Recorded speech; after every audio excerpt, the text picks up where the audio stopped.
How to get DeepSeek API key. Let's get started. First, launch your preferred browser and navigate to the DeepSeek platform.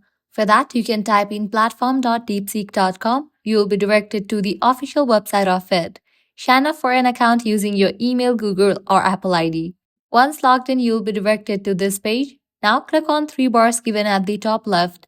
Then navigate to the option API key.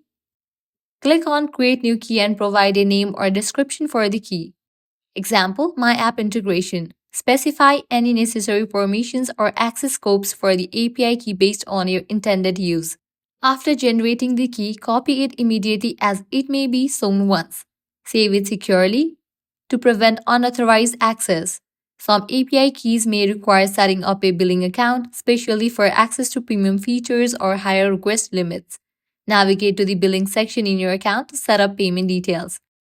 Use the API key in your application or script by including it in the headers or authentication fields as specified in the DeepSeek API documentation.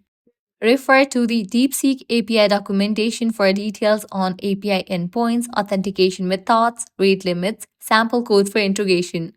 By following these steps, you are able to get DeepSeek API key. If this guide helped you out, do not forget to like, share, and subscribe to our channel. Thanks for watching.